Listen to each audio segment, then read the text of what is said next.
Je vous retrouve aujourd'hui dans une vidéo que je n'ai jamais faite, mais ces derniers temps j'ai accumulé beaucoup de livres, on m'en a offert, j'en ai acheté, j'en ai trouvé aussi, et du coup je me suis dit que ce serait peut-être sympa de vous montrer les livres que j'ai eus, et peut-être que moi ça va me motiver à lire parce que je ne lis pas en ce moment, c'est une catastrophe. J'ai l'impression d'être Nana Mouskouri avec cette coiffure et ces lunettes, c'est pas possible. J'ai eu 25 ans en décembre, j'allais dire j'ai 25 ans à mon anniversaire. Oui Angèle, j'ai 25 ans en décembre et pour mon anniversaire une amie m'a offert le livre de Natasha Bird et trop mignonne parce qu'elle me l'a offert en me disant que si jamais je manquais d'inspiration ça pouvait être un bouquin qui me ferait du bien. J'ai pas encore lu le livre parce que je voulais justement être dans un vrai mood où j'allais pouvoir créer, où j'allais avoir du temps. Donc là je viens juste hier, enfin même aujourd'hui, de finir de ranger un peu mon coin bureau, de mettre mes peintures, mes livres, etc. Au niveau de mon étagère.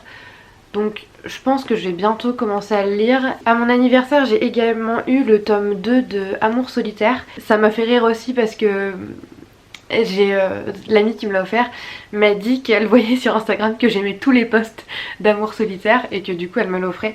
C'est un compte Instagram qui en fait c'est une jeune femme qui tient ça, donc Morgane, et qui publie des messages envoyés ou reçus par des gens qui lui envoient. C'est pas du tout clair. En gros c'est des SMS d'amour, de rupture, de désir, mais voilà, qui comprennent un peu enfin qui sont un peu dans le thème de l'amour amoureux, parce qu'elle a aussi un compte où c'est plus familial et où c'est plus amical. Et du coup elle avait sorti un premier livre et là elle en a sorti un deuxième, et donc c'est vraiment des livres qui sont écrits avec les SMS des gens qu'elle reçoit, et elle crée une histoire avec ça. Donc ça doit demander un travail de dingue. Pour le coup celui-ci je l'ai lu, j'ai trouvé ça assez impressionnant et il y a des passages et des messages que j'ai vraiment beaucoup aimé. Après parfois j'ai trouvé que ça faisait un peu trop puzzle et qu'elle essayait trop de faire en sorte que les messages se répondent, mais j'ai quand même trouvé ça joli, j'ai trouvé ça agréable à lire, même si c'est particulier de lire des messages sur du papier parce que ça a vraiment du coup, comme je vous disais, la mise en page de SMS, mais on comprend quand même l'histoire du 2, c'est le même couple entre guillemets, c'est les deux mêmes personnages, mais du coup c'est deux pans de leur relation et on comprend le deuxième sans avoir lu le premier, mais j'aimerais bien lire le premier par curiosité. À Noël, ma maman m'a offert un livre. Alors là encore ça m'a fait rire parce qu'en fait à chaque fois les personnes qui m'offrent des livres me font des petites annotations, enfin me disent plutôt pourquoi elles l'ont choisi, et du coup je trouve ça drôle. Alors là en fait ma mère elle m'a dit j'avais déjà acheté tous tes cadeaux de Noël et d'anniversaire, parce que du coup mon anniversaire Noël c'est très proche et cette année on s'est vu on a fait les deux ensemble en fait. Elle m'a dit j'avais déjà acheté tous tes cadeaux, pardon, mais quand j'ai vu ça, ça m'a fait penser à toi. Du coup c'est Le temps de méditer de Christophe André. C'est prendre le temps de méditer, c'est retrouver l'équilibre émotionnel, le calme intérieur, la lucidité, la tolérance et la bienveillance. Ma mère m'a dit ça m'a fait penser à toi, du coup je te l'ai acheté. D'accord, merci. Donc dans un monde qui nous sature de ses écrans et de ses sollicitations, où tout s'accélère, nous sommes souvent déconnectés de nous-mêmes et de nos véritables besoins. Depuis une quarantaine d'années, les recherches scientifiques ont confirmé les vertus de la méditation, ses bénéfices sur notre santé physique et mentale. Véritable entraînement de l'esprit, la méditation est au cerveau ce que l'exercice physique est au corps. C'est issu de la série d'été de France Inter. Donc oui, parce que Christophe André, pour ceux qui ne le savent pas, c'est un psychiatre qui est relativement spécialisé dans la méditation, dans la positivité, etc. Je sais que ma mère, elle a le bouquin énorme sur le bonheur chez elle qu'elle a jamais lu. Une de ses meilleures amies qui est psy adore Christophe André. Ma psy adore Christophe André. Voilà, c'est un peu un pionnier de la psychologie et la psychiatrie relativement positive.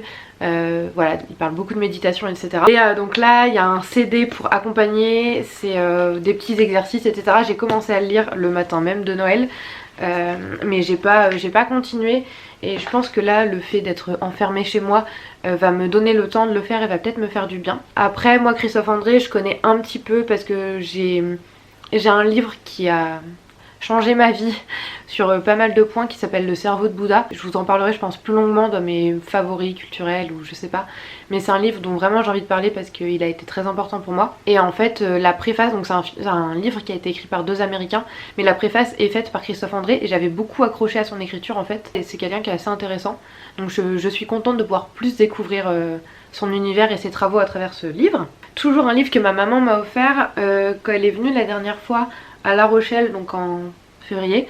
Je l'ai emmené dans une petite boutique, c'est une librairie d'occasion qui est vraiment chouette, qui a ouvert il y a pas très longtemps. Je suis tombée sur ce livre En attendant Bojangles de Olivier Bourdeau. C'est un livre qui est sorti il y a pas si longtemps que ça, je pense que ça doit faire 3-4 ans. Je vais vous dire ça, il est sorti en 2015, donc il y a 5 ans. C'est un livre que je voulais absolument lire, il avait eu des très bonnes critiques. C'est son premier roman et comme vous pouvez voir, Grand Prix RTL lire, prix roman France Télévisions, le roman des étudiants 2016, France Culture Télérama. C'est un livre qui Enfin, quand j'avais entendu Olivier Bourdeau en parler, je l'avais vu à la télé, etc., ça me donnait très envie de le lire. Je le trouvais assez intéressant, je me reconnaissais assez dans certaines choses qu'il disait. Pour le coup, celui-ci, je sais le prix, les autres ça doit être entre 15 et 20 euros je pense. Celui-ci, à la base, je sais pas combien il était, mais c'est pas l'édition poche. Et là, il était à 6,50 €. Et le résumé, le synopsis, je ne sais pas comment on dit pour un livre, c'est sous le regard émerveillé de leur fils, ils dansent sur Mr. Bojangles de Nina Simone. Leur amour est magique, vertigineux, une fête perpétuelle. Chez eux, il n'y a de place que pour le plaisir, la fantaisie et les amis. Celle qui donne le ton, qui mène le bal, c'est la mère. Feu follet, imprévisible et extravagant. C'est elle qui a adopté le 4e membre de la famille, mademoiselle Superfétatoire, un grand oiseau exotique qui déambule dans l'appartement.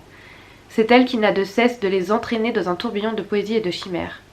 Un jour pourtant, elle va trop loin, et père et fils feront tout pour éviter l'inéluctable, pour que la fête continue, coûte que coûte. L'amour fou n'a jamais si bien porté son nom. J'ai des frissons rien qu'en lisant le résumé. Je sais même pas si j'avais déjà lu le résumé pour vous dire, mais quand j'en avais entendu parler, quand j'avais entendu l'auteur parler comme je vous disais, ça me donnait vraiment envie de le lire, donc je suis très contente. J'ai l'habitude de faire du tri depuis quelques temps chez moi, que ce soit au niveau du maquillage, des produits de beauté et des vêtements. Les vêtements j'en ai toujours fait, mais pour le reste c'est assez récent, ça doit faire peut-être 1 an et demi, 2 ans que je fais vraiment beaucoup de tri. Quand je le vends pas, notamment surtout pour les vêtements, quand je les vends pas sur Vinted, je les mets dans un sac avec tous les produits de beauté, je les donne à ma mère, elle se sert et ensuite elle laisse ça là où elle travaille et ses collègues se servent. Et notamment une de ses collègues qui a des filles et qui récupère souvent mes affaires. Et elles avaient, enfin la collègue de ma mère lui avait demandé comment elle pouvait me remercier pour ça. Et du coup ma mère elle m'avait demandé une idée de petit cadeau et je voulais pas du tout un truc cher, je me suis dit un petit truc, c'était à l'approche de Noël en plus donc je savais un peu les choses que je voulais. Et je lui ai dit bah il y a une BD que j'adore depuis que je suis toute petite, ma mère le sait, c'est Lou. Je me suis toujours vachement reconnue dans la relation hyper fusionnelle entre la mère et la fille. En plus quand j'ai commencé à lire Lou, bah quand c'est sorti en fait j'avais le même âge que l'héroïne. Donc du coup j'ai vraiment grandi avec ça et j'avais pas les 3 derniers tomes. Les 3, oui bien sûr, les 3 derniers tomes. Et du coup j'ai dit à ma mère, bah je comptais te les demander pour Noël, donc t'as qu'à lui dire voilà, un des 3 derniers tomes d'occasion, ça me va et tout. Et au final, du coup la maman et les filles m'ont offert les 3 derniers tomes neufs de Lou.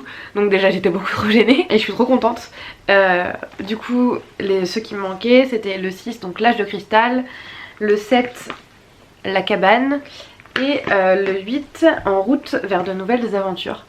Je pense que si vous êtes de ma génération, donc c'est-à-dire que vous êtes né dans les années 90, Lou, vous devez connaître parce que c'est sorti début des années 2000.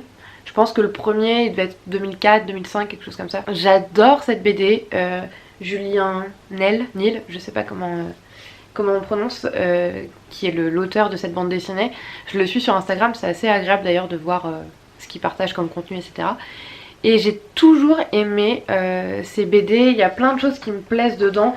Déjà il y a toujours dès qu'on ouvre, il y a toujours une espèce de page. Ah oui parce qu'en fait Lou à la base c'est le premier d'ailleurs je crois qu'il s'appelle le journal intime, quelque chose comme ça. C'est une jeune fille qui note dans un journal intime et on la suit à travers l'aventure de sa vie et du coup on la suit au niveau de l'évolution des âges et c'est hyper intéressant.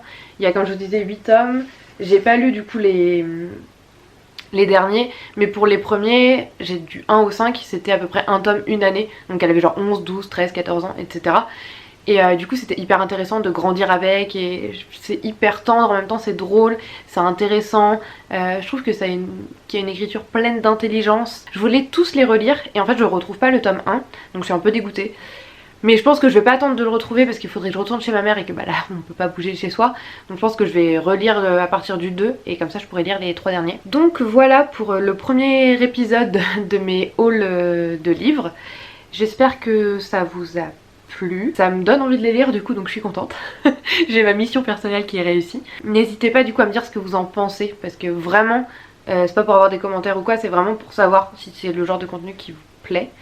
Et puis du coup si vous avez lu ces livres ou si vous avez envie de les lire ou s'il y en a d'autres que vous me conseillez, je vous laisse le faire. Je vous dis à très bientôt.